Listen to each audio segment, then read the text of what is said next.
Every time I read the passage of today, the Gospel, Jesus' response to his betrayal is just so opposite of the usual human reaction to something like that, to those tragic news.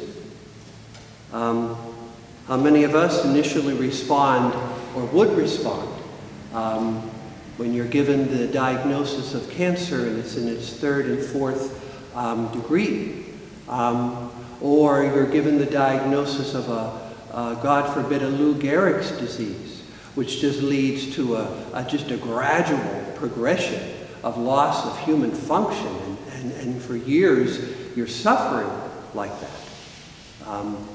Who of us would then initially say, oh, in this, I'm going to be glorified, and God will be glorified in me? Paul, every time I go by your office or I'm in the rec room and I see that picture of Saul, my heart just sinks. I look at him and think about his death. That was God was glorified in that. That was perfect joy. That was perfect pain for me and perfect sorrow. When I think about Saul and think the potential that was there, oh, we couldn't wait to get him over at Sacred Heart.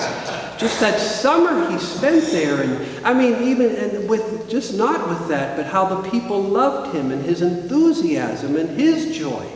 Oh, we couldn't wait to get him. And then when his death occurred, and again that was perfect joy. God was glorified in that.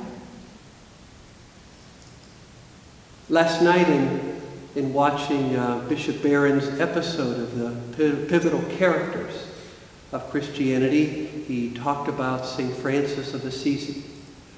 And one of those aspects of Francis that he talked about was that, one of the brothers said, as the order was growing, well, wouldn't it be great if, a king, a prince, were to enter the order?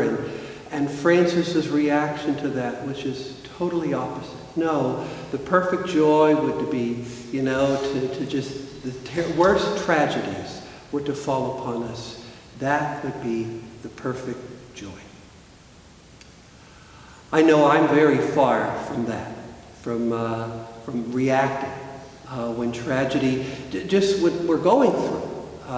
When I talked the other day about the parishioner who asked me, Father, why is this happening? Why are we going through this? And probably for a lot of us, that's more our initial reaction. Why?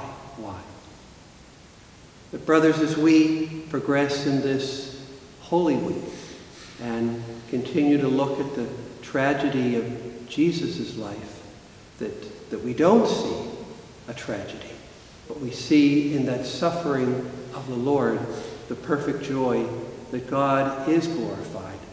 And hopefully that same glory is shown in our lives when we have to pass through those moments of challenge, those moments of suffering.